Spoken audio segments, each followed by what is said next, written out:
Glória a Deus. Graça e paz. Amém, amados? Você que está aí no YouTube, graça e paz também. Vamos aprender mais. Já começamos a aprender. Amém, gente? Aqui sobre essa dinâmica. Que maravilha, né? Cheio do Espírito. Queria que você abrisse a Bíblia em Efésios capítulo 5. Já foi anunciado capítulo 5 e 6. Se você não teve a oportunidade de se expor aos outros ensinos durante esse mês, né? Os demais capítulos anteriores, está lá no YouTube. Amém?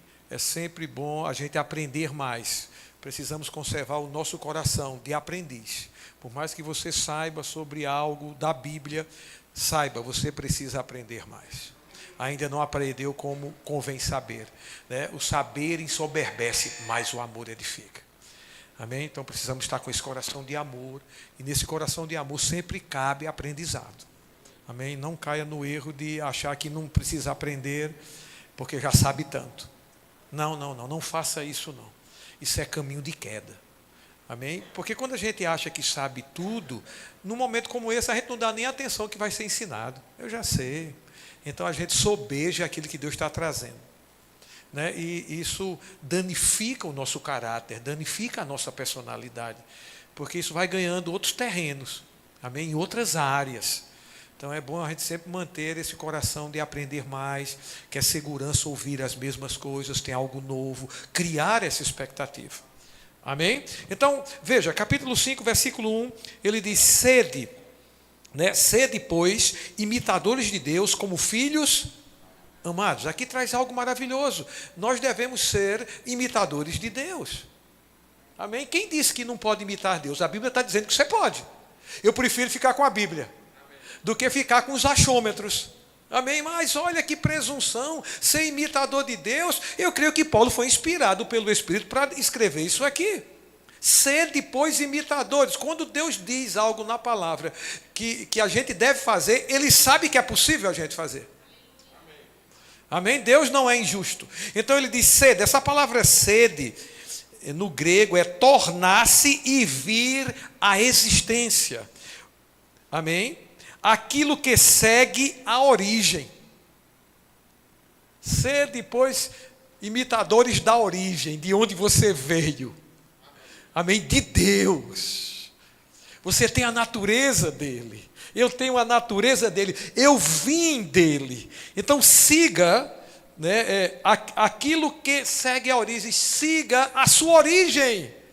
Onde é a nossa origem, gente? Diga, a minha origem é em Deus. Amém? Em Deus. Por isso que nós podemos ser imitadores dele. Ou devemos ser, devemos ser imitadores.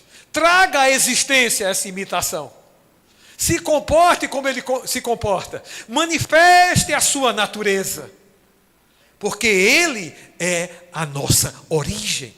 Todos nós que nascemos de novo. Que recebemos a natureza de Deus. Sabe, no versículo 23 do capítulo 4, vamos para o 22, para a gente entender o contexto, até chegar nesse sede, ele diz assim, 22, capítulo 4, é só versículos anteriores, no sentido de que, quanto ao trato passado, vos despojeis do velho homem. Amém? Então, quando nós não tínhamos recebido a Jesus, amém, nós tínhamos uma roupagem, e era a roupagem do pecado, era a roupagem da impureza, era a roupagem da mentira, era a roupagem da maldade, era a roupagem da injustiça. Tudo isso próprio da natureza pecaminosa que tínhamos. Amém? Por isso que ele fala a roupagem do velho homem. Por que ele fala no velho homem? Porque agora nós somos novas criaturas, um novo homem. Ele está falando para esse novo homem, para quem nasceu de novo. Essa carta é para a igreja, não é para o pecador. Por isso que ele faz referência ao velho homem. E você sabe bem quem é esse velho homem, porque um dia eu e você, nós vestimos essa roupagem. Nós produzimos aquilo que era da natureza pecaminosa. Aí ele diz, para você que é um novo homem, para nós que somos novas criaturas, se despoje. Essa palavra despojar pode significar também se dispar. Amém? Fique nu em relação ao velho homem. Amém?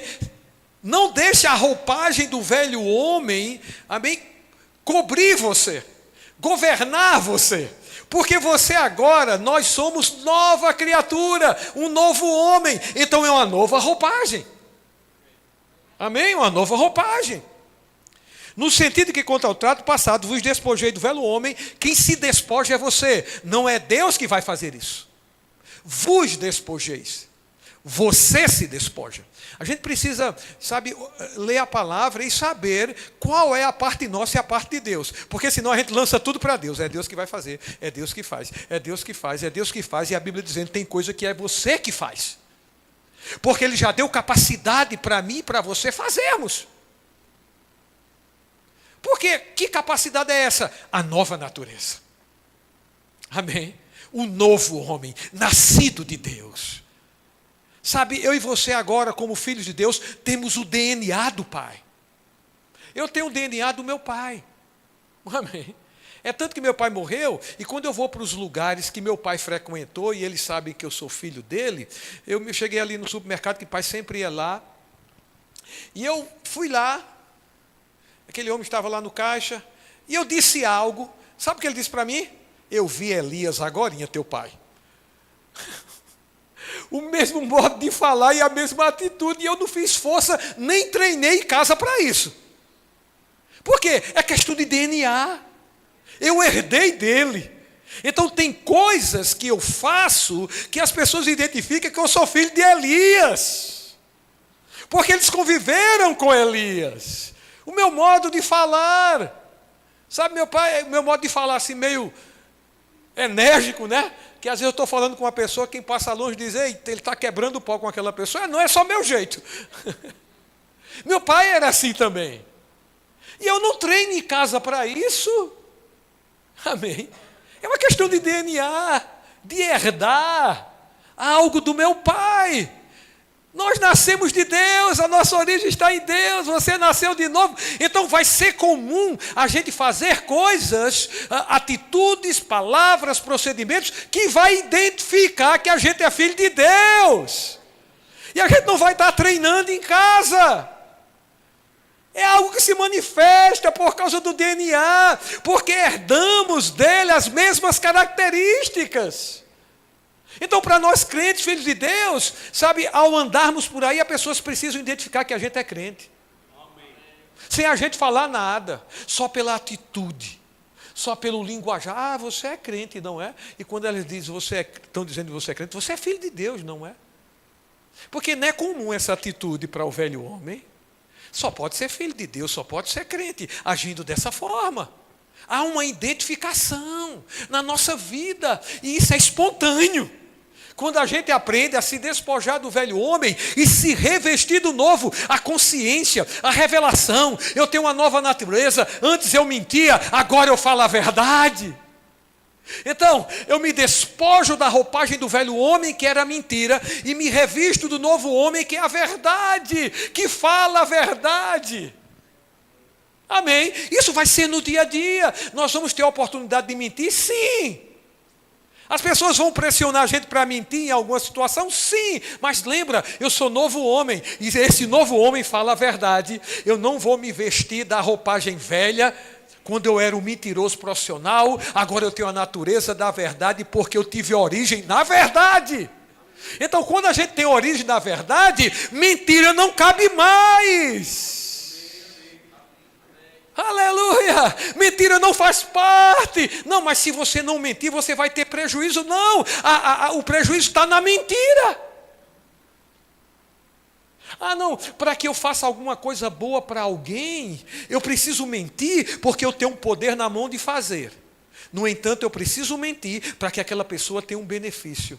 Aí nós somos forçados a fazer assim, por causa do benefício. Eu quero te dizer, tem um ditado que diz assim, os fins justificam os meios. Deixa eu te dizer uma coisa, para a crente, os meios importam. Quando há esse provérbio, os fins justificam o meio, ou seja, eu faço qualquer coisa para alcançar o fim. Com a gente, não. Eu uso qualquer meio para alcançar aquele fim. Com a gente, não. Com o crente, não. Os meios importam. Os meus de Deus são sempre sábios, verdadeiros e justos, para alcançar o fim. Para alcançar o fim. Então eu não preciso mentir para alcançar o fim. Eu só preciso ser verdadeiro para alcançar um fim divino, um fim seguro, um fim de paz. Amém? Primeiro com Deus. Então, mentira é do velho homem. A gente viu na aula, o pastor Luiz Felipe ministrou muito bem aqui na aula passada. Sabe? E ele diz aqui, vos despojei do velho homem que se corrompe segundo as concupiscências do engano. Se corrompe segundo os desejos ardentes do engano. É engano. Esse velho homem foi enganado. Ele viveu no engano, eu e você, antes de Cristo. Aí ele diz, e vos revestis, versículo 23, no espírito do vosso entendimento, e vos revistais do novo homem. Esteja com a roupagem do novo homem, ande com essa roupagem, identifique o que é do velho, identifique o que é do novo, e se incline à nova natureza, em ações, procedimentos e palavras. É essa a vida, é a vida de fé. A gente vai identificar o que é do velho homem, e aí a gente lembra, eu sou novo homem com uma roupagem nova. Amém? Então eu me identifico com esse novo homem, e eu vou agir como novo homem. Se antes eu mentia, agora eu falo a verdade. Se revista dessa roupagem, é isso que ele está dizendo para nós. Aí ele diz, e vos revestis do novo homem, criado segundo Deus. A nossa origem está em Deus. Você foi criado segundo Deus. E Deus é o que, gente? Deus é amor. Deus é verdadeiro.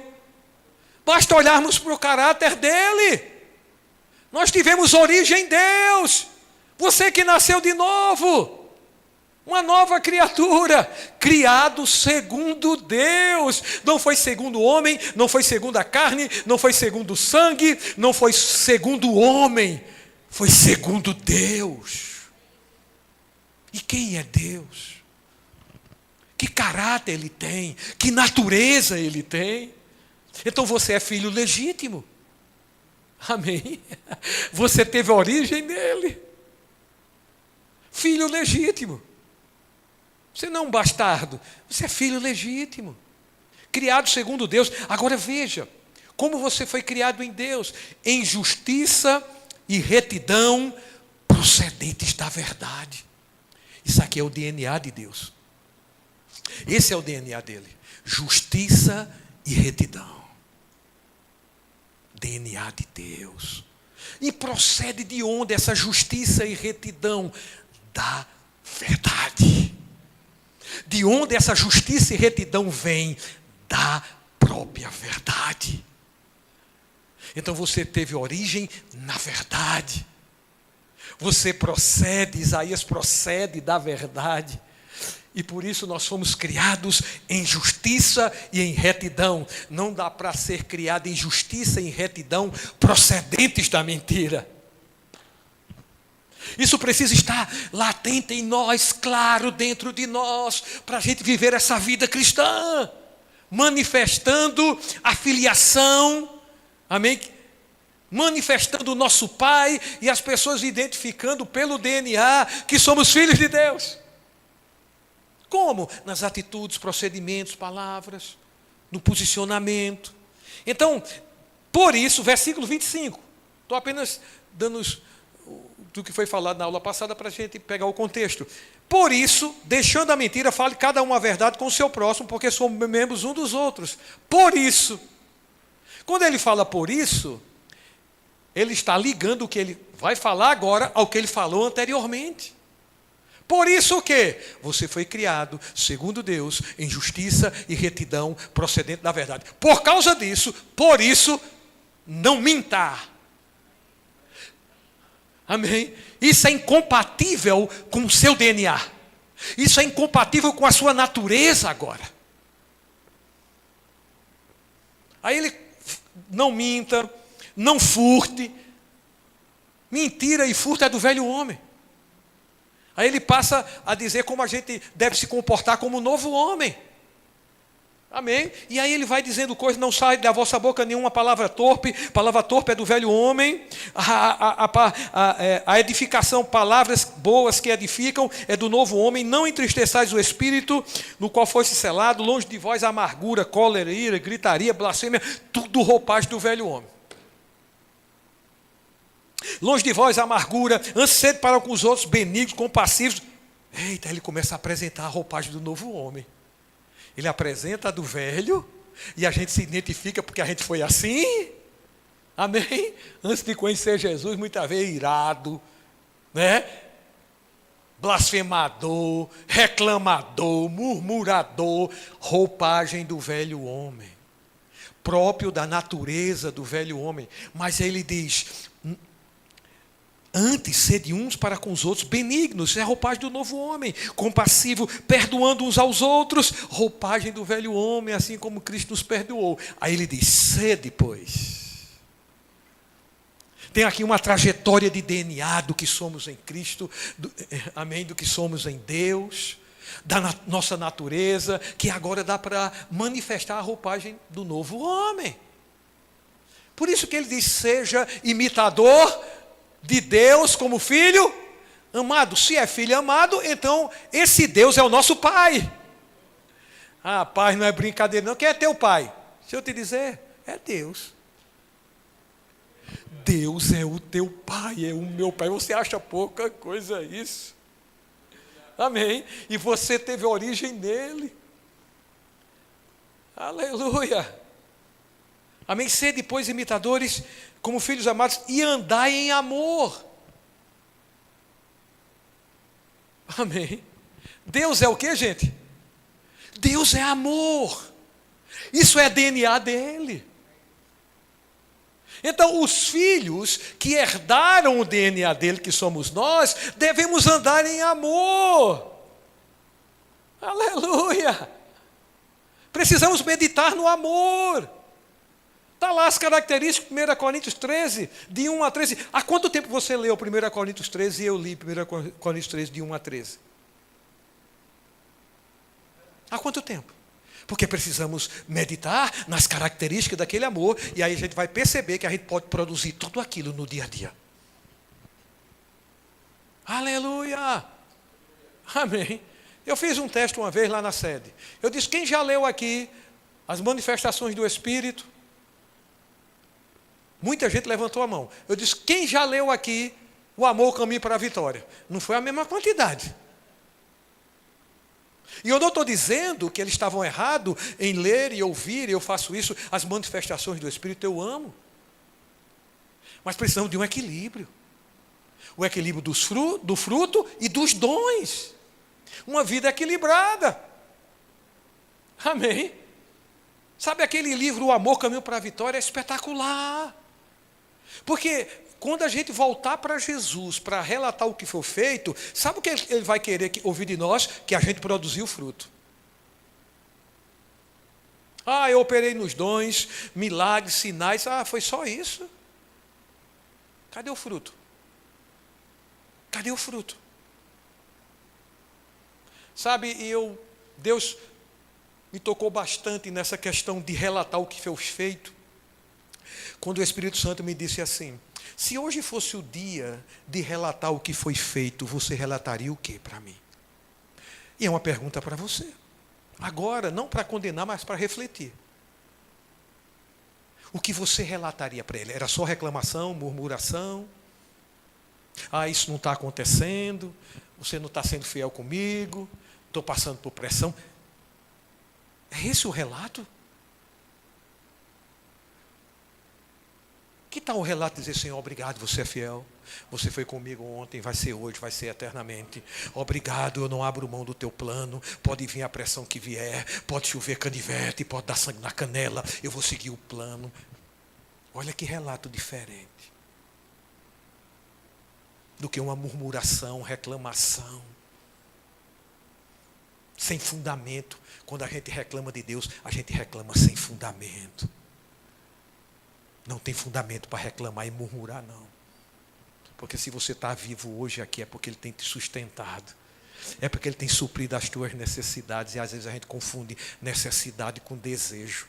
E porque o desejo ainda não foi satisfeito, a gente acha que Ele não está suprindo as nossas necessidades. Saiba separar o que é necessidade e o que é desejo do coração. Quantos tomaram café hoje pela manhã? Quantos vão almoçar? Quantos vão jantar? Ei, tem roupa? Tem água? Necessidade suprida. Ninguém pode reclamar que ele não está suprindo.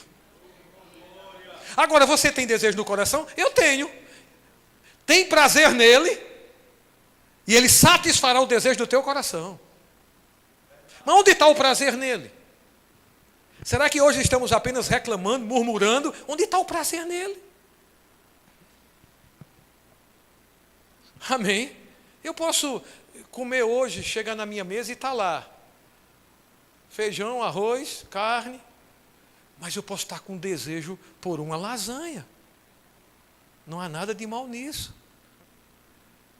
Mas se está na mesa, feijão, arroz, necessidade suprida.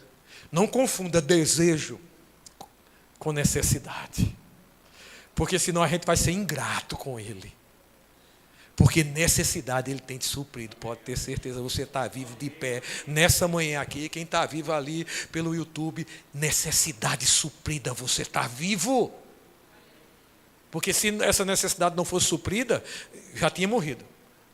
O básico. Amém? Alimento, água, roupa. Tendo sustento e com que se vestir, estejais contentes. Essa é a base. Esse é o fundamento. Aleluia! Agora os meus desejos, eu tenho prazer nele e ele satisfaz os desejos do meu coração. Não é proibido desejar. E ele tem prazer em satisfazer. Agora vamos manter um coração grato, porque quando a gente confunde, a gente termina sendo ingrato. Amém? Aleluia! Temos a natureza dele, anda em amor. Amém? Quando a gente vai para Gálatas, estudar fruto do Espírito, ele diz, andai no Espírito, e jamais satisfareis a concupiscência da carne, e jamais você vai vestir a roupagem do velho homem. Ande em amor, ou seja, se incline para os impulsos da sua nova natureza. Andar no Espírito é se inclinar para os impulsos da nova natureza, para se inclinar para os impulsos do amor. Paulo, quando está ensinando sobre os dons, ele diz, siga o amor, porque ele antes fala que o amor é um caminho sobremodo excelente. Siga o amor e procure os melhores dons. Tem uma ordem aí que deve ser considerada. Seguir o amor, siga os impulsos da sua nova natureza. Siga esses impulsos, se inclina a esses impulsos. Aleluia! E aí, nós vamos estar imitando a Deus, porque Deus é amor. E se ele diz anda em amor, porque a gente está capacitado para andar em amor. Veja, Romanos capítulo 5, versículo 5. O amor de Deus está derramado no teu coração e no meu coração. Para quê? Para amar. Como Deus ama. Sabe que a gente pode amar de tal maneira? Deus amou o mundo de tal maneira. Eu achava impossível amar de tal maneira. Mas quando eu fui para 1 João, ele disse que nós devemos amar de tal maneira como Deus nos amou. Então é possível amar o nosso irmão de tal maneira também. Porque a mesma essência desse amor que nos amou de tal maneira está em nós. É da minha natureza e da sua natureza. Aleluia. Amém. Andar em amor. Nós estamos crescendo, amém, gente? Nós não estamos perfeitos nesse amor. O importante é a gente caminhar, progredir. Por isso que a gente precisa ouvir e ouvir e ouvir para praticar. Amém? Agora veja como ele nos amou. Como também Cristo nos amou e se entregou a si mesmo por nós, como oferta e sacrifício a Deus em aroma suave. É esse tipo de amor que se entrega pelo outro. Amém? Em aroma suave, não é reclamando. A gente às vezes quer demonstrar amor por uma pessoa, mas demonstra reclamando, murmurando. É o jeito de eu fazer isso mesmo. Eu vou ser paciente porque é o jeito. Essa não é a essência. Amém. É aroma suave, é como um aroma, é um tipo de sacrifício. Amém? É uma oferta a Deus. Aleluia. Depois ele vai dizendo, mas a impudicícia, porque ele fala antes andar em amor, mas a impudicícia significa relação sexual ilícita de qualquer tipo. Isso é coisa do velho homem. Pornografia é velho do velho homem. Como é que eu me livro da pornografia? Me revestindo do novo homem. Aleluia.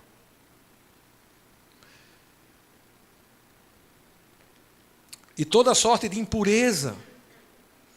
Impureza significa luxúria, vida devassa, motivos impuros. Entre vós, como convém aos santos. Diga, eu sou santo. Então, nada do que a gente falou aqui anteriormente convém aos santos. Amém? Luxúria, pornografia, relação sexual ilícita, nem conversação torpe. Amém? Torpe, eu coloquei aqui, torpe.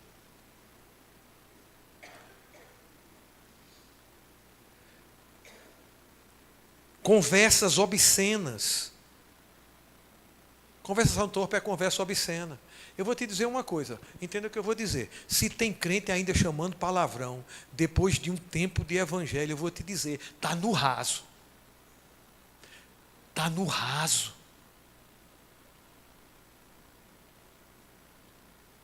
Se é o mínimo que um crente pode deixar de falar. Palavrão saindo da boca de um crente, de um santo. Na igreja não fala, mas em casa, fala.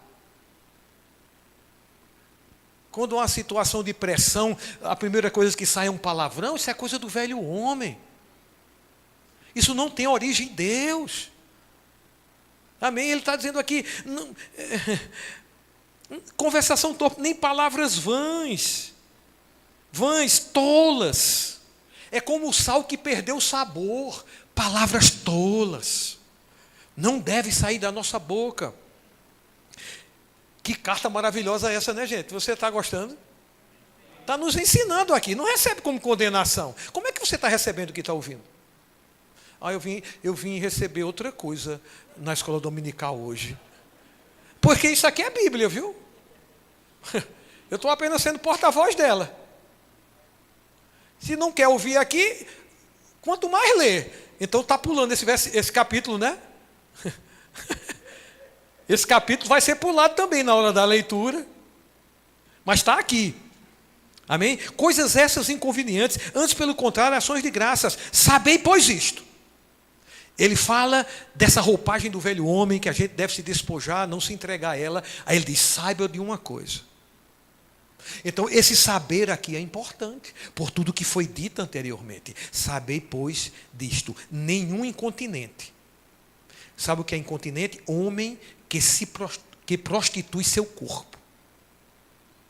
Nenhum incontinente. Ou impuro ou avarento, que é idólatra. Avareza é idolatria. Avareza significa uma pessoa ansiosa por ter mais, em especial o que é dos outros, ganância. Jesus fala de todo tipo de avareza. Isso aqui é um dos tipos de avareza. Ganância. Sempre querer mais, inclusive o que é dos outros. É um tipo de avareza. Isso é idolatria.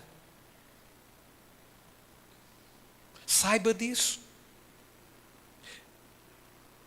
Que os que fazem isso não têm herança no reino de Cristo e de... Você acha que isso aqui é verdadeiro ou é apenas um faz de conta?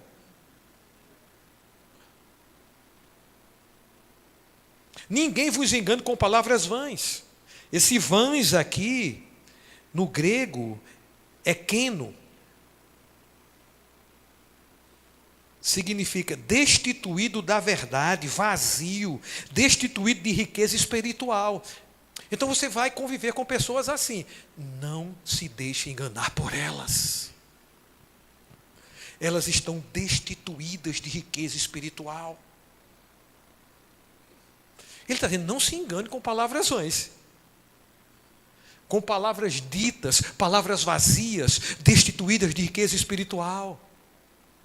Então é possível que a gente se engane com essas palavras vãs. E o conselho aqui, não se engane.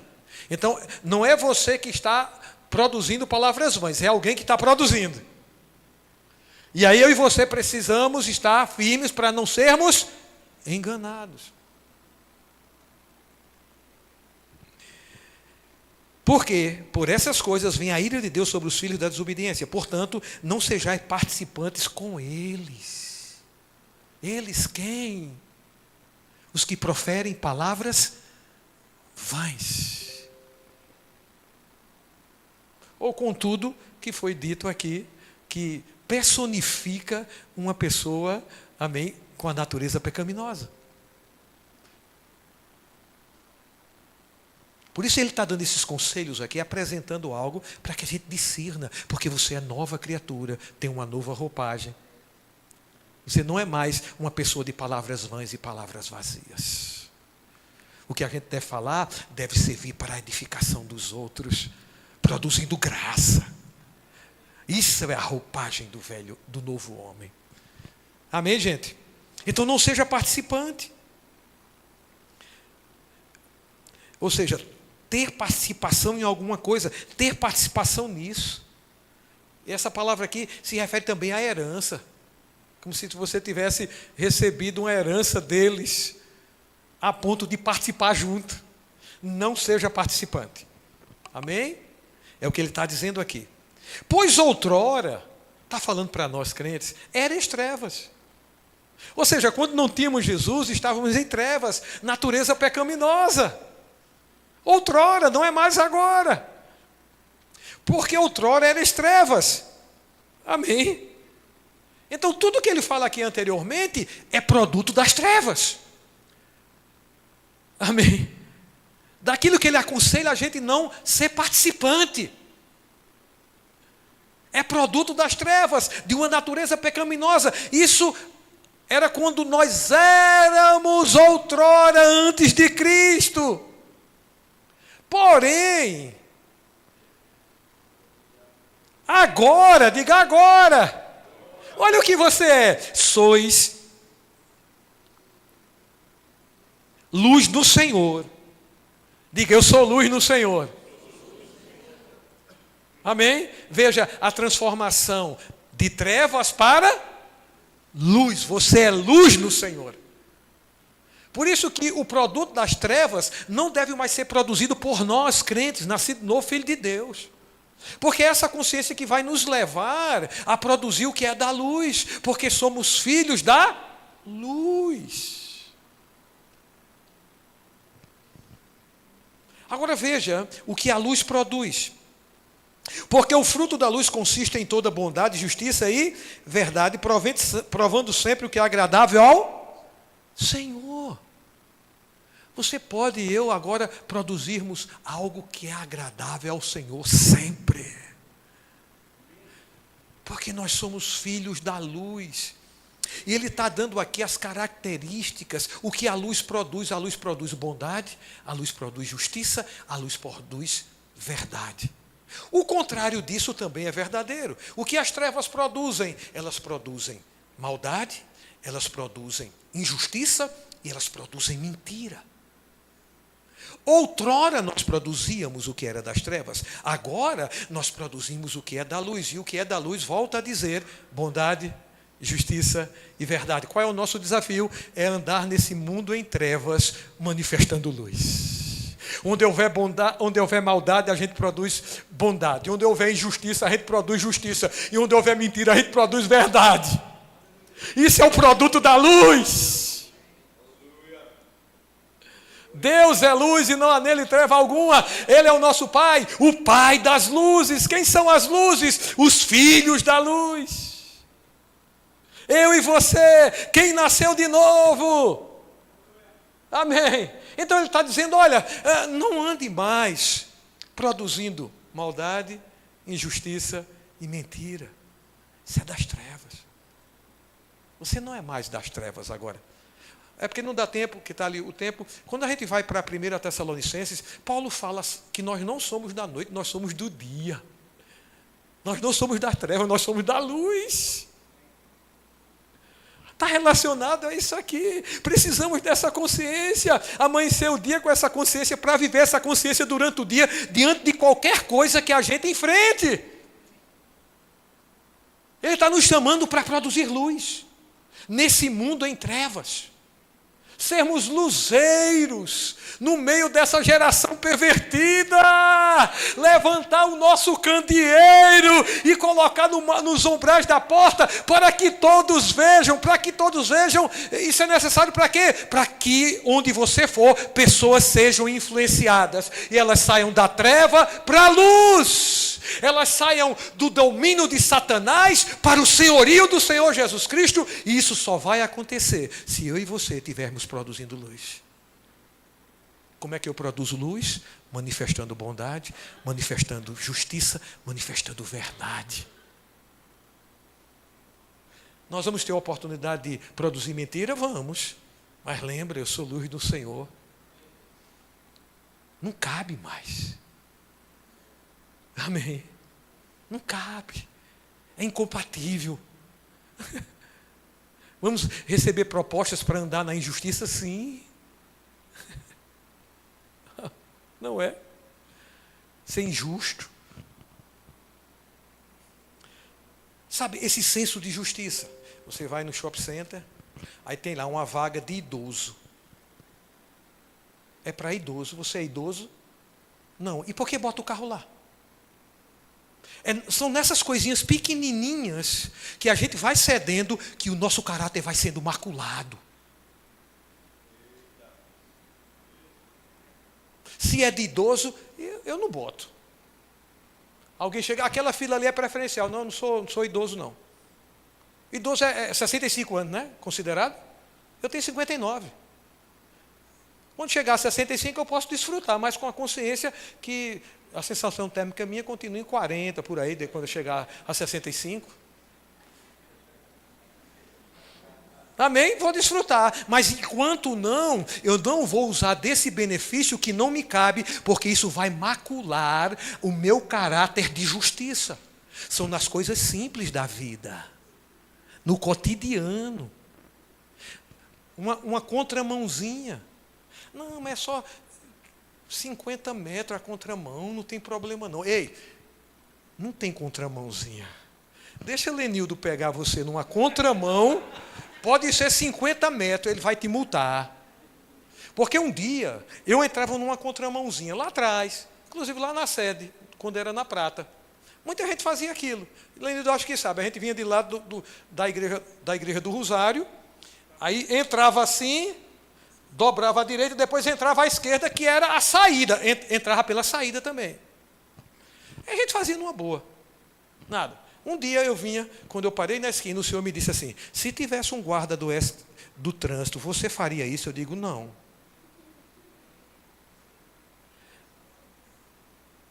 Então, se eu não faria, se ele estivesse presente, então eu não devo fazer quando ele não está presente. Porque se eu não faria quando o guarda está presente, é porque é errado. Não está legal. Eu peguei o carro, meu amigo, voltei, comecei a fazer no quarteirão. Tinha que ir lá no trabalhador para voltar e entrar pela entrada. A gente pensa, não, isso é besteira, isso é radicalismo. Deixa eu te dizer uma coisa, são coisinhas pequenininhas, raposinhas, que botam perder o milharal, que vai danificar o nosso caráter. Vai encontrar uma brecha e daqui a pouco a gente está fazendo coisa pior. Nos envolvendo com coisas maiores. Toda concessão dada em algo vai enfraquecer o propósito, vai enfraquecer o objetivo daquilo. Estamos falando de velho homem e novo homem, produzindo luz. As pessoas vão achar que isso é radical, não importa. Amém? Aleluia. Isso é uma besteira. Não. Se aquilo vai macular meu caráter, se aquilo vai tornar minha boa consciência num processo de cauterização já não é bom. Porque a boa consciência diz, quando a gente passa no sinal vermelho porque quer, a nossa consciência diz, não foi certo não. Se a gente desconsidera isso e passa de novo, e vai passando de novo, e vai passando de novo, isso se chama cauterização da boa consciência. E isso é o motivo para naufragar na fé. A cauterização, não ouvir o que a consciência está dizendo, relevando aquilo, sabe, vai endurecer a boa consciência, e isso provoca naufrágio na fé. Paulo fala isso a Timóteo. Tendo rejeitado a boa consciência, naufragaram na fé. Qual foi o motivo? Rejeitar a boa consciência. A sua consciência tem a capacidade de julgar o que é certo e errado. Lembra aquela coisa que a gente às vezes fez e me deu um peso na consciência? É a consciência julgando que aquilo não foi bom. E a gente precisa considerar isso para os ajustes necessários. Mas a mesma consciência que julga o que é errado, ela julga também o que é certo. Está certo. Amém? Aleluia. Não negocie. Isso não quer dizer que a gente é intransigente. Amém? A gente só está manifestando o que é da verdade, porque temos origem na verdade. Amém? Então ele diz, e não sejais cúmplices nas obras infrutíferas das trevas, antes, porém, reprovai-as. Como é que eu reprovo as obras infrutíferas das trevas? Como é? Nesse contexto? Produzindo luz. Produzindo luz, andando em bondade, justiça e verdade. Isso reprova. Lembra que Jesus disse, o mundo me odeia porque eu dou testemunho que as obras dele são más. Não espera que o mundo vai ficar concordando com você, não. Quando a sua vida reprova as obras más do mundo. O mundo vai te odiar. Odiou Jesus. Jesus disse, como me odiaram, vão odiar você também. Agora, veja, Jesus produzia luz, porque ele é luz. E isso confrontava as trevas. Agora entenda, a luz resplandece nas trevas. Então, produzir luz. Mas todas as coisas, quando reprovadas pela luz, se tornam manifestas, porque tudo o que manifesta é luz. No meio da nossa família vai ter alguém que pode ficar chateado com a gente. Sabe por quê? Porque ele está manifestando luz. Esse é radical demais, é crente. É aquela coisa, quando a turma quiser mentir para ganhar algo, olha para você e diz, não, eu já sei que ali não vai participar não. Quando as pessoas querem ganhar algo com coisa errada, deve olhar para mim e para você dizendo, não, ali nem adianta chamar. Nem adianta chamar. Amém? Por quê? Porque a sua vida está manifestando luz. E por alguma forma eles podem criar uma resistência contra você, e daí? A luz resplandece nas trevas. A luz manifesta e reprova as obras das trevas. E você e eu aqui estamos para produzir luz em meio às trevas. E entenda que essa luz resplandece. Pelo que diz, desperta, ó tu que dorme, levanta dentro dos mortos e Cristo te iluminará. Aqui ele pode estar falando aqui de um zumbi, um vivo morto. Aquele crente vivo morto, ele é vivo em Deus, mas vive como morto, em trevas, produzindo trevas. Desperte, levante-se, e Cristo vai te iluminar. Está nos chamando para isso. Portanto, sede prudente como andais, não como necio, ou seja, como tolo, e sim como sábio. Essa palavra sábio significa aquele que elabora os melhores planos e usa melhores meios para a execução. Esse é o sábio. Ande como sábio, remindo o tempo. Amém? Ou seja, extraindo o melhor de cada oportunidade, porque os dias são maus. Por essa razão, que razão? Os dias são maus. Amém. Por essa razão, não vos torneis insensato, tolo, mas procurai compreender qual a vontade do Senhor. Essa é a sua procura, a minha procura. Compreender a vontade de Deus. Uma causa deve ser a nossa causa. E se é a nossa causa, as consequências disso se manifestarão espontaneamente. Não é nada forçado, porque toda causa produz consequência. E toda consequência é oriunda de uma causa. Então, como foi bem mostrado aqui, eu vou pular aqui. E não vos embriagueis com vinho, na qual há dissolução, mas enchei-vos do Espírito. Quem se enche, diga, sou eu. Não fica dizendo para Deus, Senhor, me enche do Espírito. Ele está dizendo, você é quem se enche. Enchei-vos. Porque se a gente diga, Senhor, me enche, não vai encher não. Ele vai dizer, leia lá, Efésios capítulo 5, versículo 21, amém, a partir do 21, que vai dizer que é você que se enche e como se enche. Como é que eu me encho? Está aqui. Falando entre vós salmos, entoando e louvando de coração o Senhor com hinos e cantos espirituais, dando sempre graças a tudo por nosso Deus e Pai, em nome do nosso Senhor Jesus Cristo, sujeitando uns aos outros no temor de Cristo. Como é que eu me encho no Espírito? Salmodiando entre nós, com hinos, né? Salmos, entoando e louvando de coração o Senhor com hinos e cantos espirituais. Primeira dose, ou uma dose. A segunda dose, ações de graças, dê graças a Deus em tudo. Terceira dose, se sujeite uns aos outros. Aqui são 3 doses para você se embriagar do Espírito. E aí eu dou um conselho, tome todas. Vamos tomar todas. Amém? E aqui não está nenhum incentivo aqui para bebida alcoólica não, porque ele já disse, não vim embriaguez com vinho. O conselho já está aí. Mas trazendo essa questão de dose, são 3.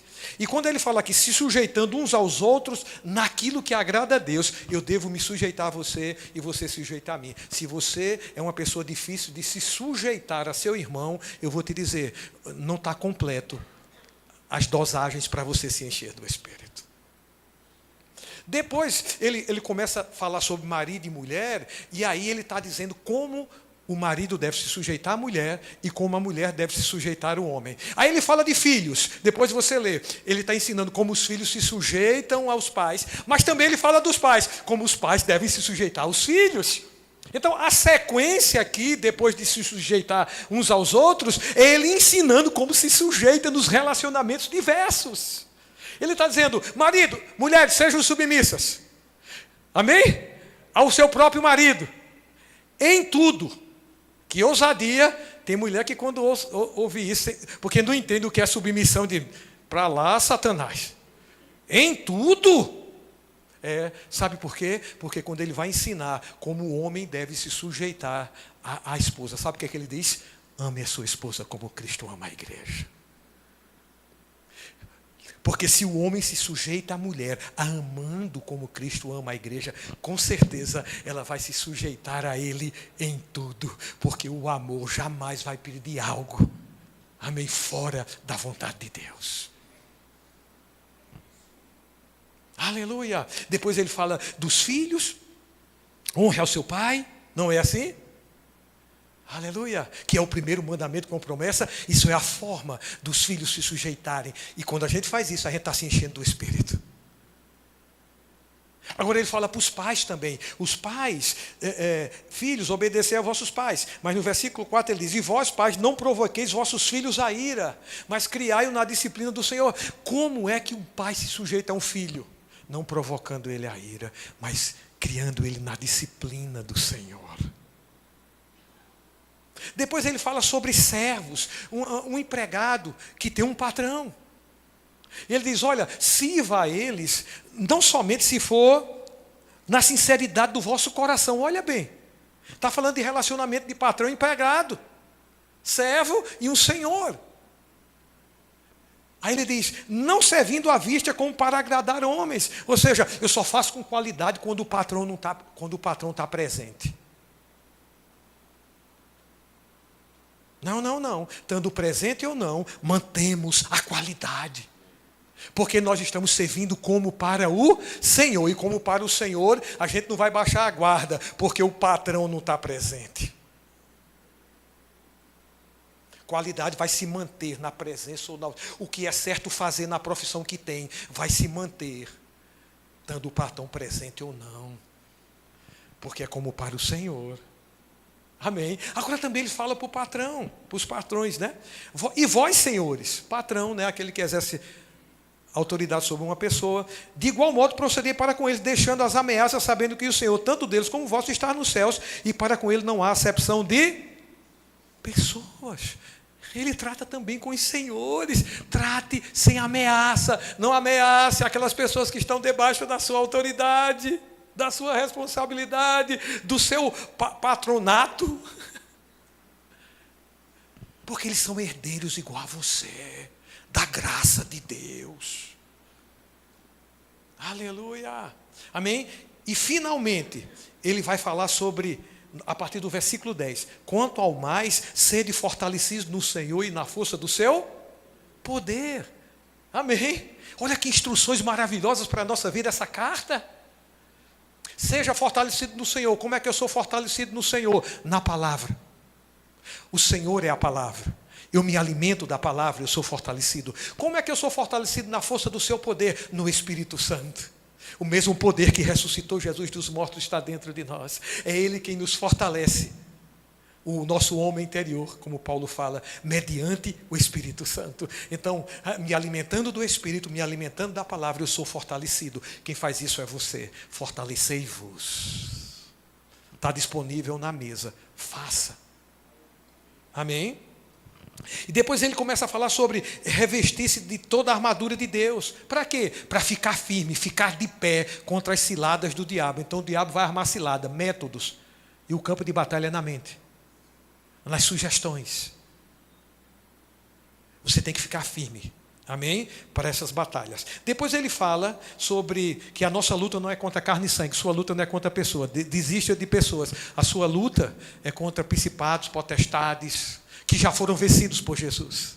Então não é uma luta de tentar nocauteá-los. Eles já foram nocauteados. A nossa luta é permanecer firme naquilo que Jesus já conquistou. A nossa fé é a vitória que vence o mundo. É permanecer firme nisso. Essa é a nossa luta. Ele está falando aqui de tipos de inimigos. Depois ele fala sobre a armadura de Deus. No versículo 13, portanto, tomai toda a armadura de Deus. Então essa armadura é de Deus e você deve se vestir dela completamente. Amém? Para que possais resistir no dia mau. Veja, a nossa luta é resistir. A nossa luta é permanecer firme. Resistir ao diabo e ele foge de vós. Se correr, o bicho pega. Mas se orar, o bicho corre. É permanecer firme. Ele corre, ele foge. Revestido dessa armadura, cinja-se com a verdade, revista da couraça da justiça, calça os pés com a preparação do evangelho da paz, embraçando sempre o escudo da fé. Não é baixar a guarda, não baixe a guarda, deixe a fé, alimentada, deixe a fé forte. Ela vai estar à frente, protegendo todo o restante da armadura. Ela é quem recebe primeiro os dardos inflamados. Fé. Alimente sua fé. Tomai também o capacete da salvação, a espada do Espírito, que é a palavra de Deus. A palavra de Deus na nossa boca e no nosso coração é a espada. Não é o livro debaixo do basto, não. Não é a Bíblia debaixo do basto que é a espada, não. É quando essa palavra está no nosso coração e sai da nossa boca. Ela sai como uma espada. Amém? E também por mim. Não, aí ele diz, com toda oração e súplica, orando em todo o tempo no Espírito, e para isso, vigiando com toda perseverança e súplica por todos os santos, e também por mim, para que me seja dada no abrir da minha boca a palavra para com intrepidez fazer conhecido o mistério do Evangelho, pelo qual sou embaixador em cadeias. Então ele fala da armadura, da consciência de ser justiça de Deus, fala da preparação do Evangelho da paz, né? Você tem paz com Deus quando você nasceu de novo, e você deve viver a paz de Deus, que é a paz que excede todo entendimento. Você deve andar assim. Amém? Ele fala do escudo da fé, do capacete da salvação, estar firme na sua mente, tudo aquilo que diz respeito à salvação. Amém? Cura, preservação, perfeição, perdão de pecados, viver em milagres, tudo que é da salvação, do pacote, firme, é como um capacete, amém, que protege a cabeça. Paulo tinha na mente aqui um soldado romano. E depois ele fala sobre a oração. Precisamos de uma vida de oração. Palavra, oração, comunhão com o Espírito, comunhão com Deus. Orando em todo tempo. Qual tempo? Orando em todo tempo. Orando no Espírito. Aqui pode ser oração em outras línguas, ou estar orando debaixo do governo do Espírito Santo. Amém. Ele diz, ore por todos os santos. Nós precisamos orar por todos os santos, todos os nossos irmãos. Ele diz, ore por mim. Paulo pediu oração para que seja dada ao abrir da minha boca a palavra. Paulo orava também para que as portas fossem abertas, ou seja, eu oro para que as oportunidades venham. Ore comigo, porque eu preciso cumprir o meu ministério. Então você que é ministro aqui, ore por oportunidades. E ore para que a palavra seja dada à sua boca quando a oportunidade se manifestar. Amém? Então estamos vendo aqui essa carta maravilhosa. Amém? Que a gente deve ler de novo, ouvir de novo, para a glória de Deus. Amém, amados? Diga, Deus é bom. Ele sempre quer o melhor para nós, por isso que esses ensinos vêm. Amém? Obrigado, Senhor, por essa manhã e obrigado pelo teu amor, a tua graça manifesta nesse lugar. Te rendemos graças, obrigado por aquilo que foi ministrado. Nós cremos que vai surtir efeito, vai ser produzido a 30, 60 e 100 por um, porque vamos ter oportunidades quando sairmos daqui, para manifestar a tua luz em todo lugar. E você seja glorificado através de nós. Te rendemos graças em nome de Jesus. Amém? Tem alguém que quer entregar sua vida a Jesus nessa manhã? Se você está aqui, ainda não entregou sua vida a Jesus. Amém? Creio que todos aqui crentes, filhos da luz. Tem alguém que ainda não recebeu o batismo no Espírito Santo com a evidência de falar em outras línguas? Se você nasceu de novo, amém, você recebe também o batismo no Espírito Santo, que é uma experiência subsequente ao novo nascimento.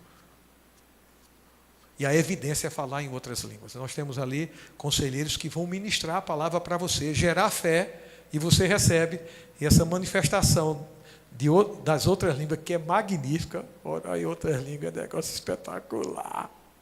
Toda vez que eu estou orando em outras línguas, eu estou dizendo, isso é sobrenatural. Eu não aprendi numa escola, no CCA, não sei lá onde.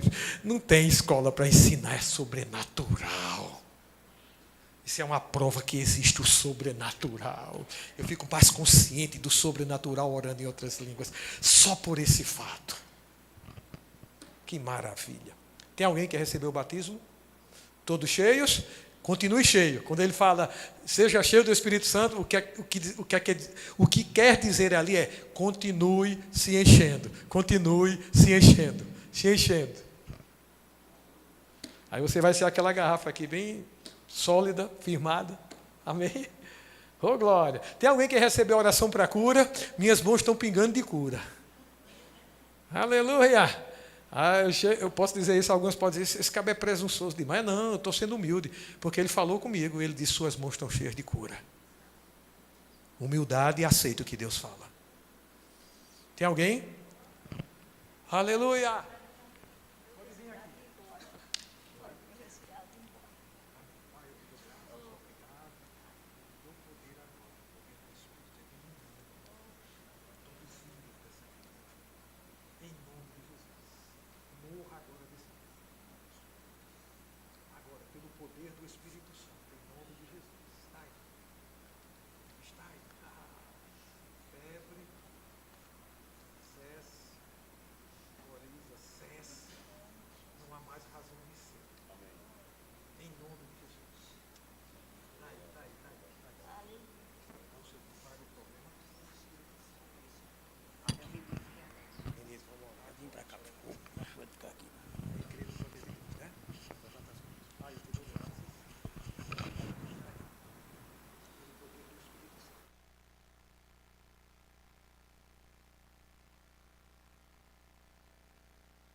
Dê glória a Deus, chegou o tempo aqui nessa igreja de curas, milagres, porque cura restaura a alegria dos lares.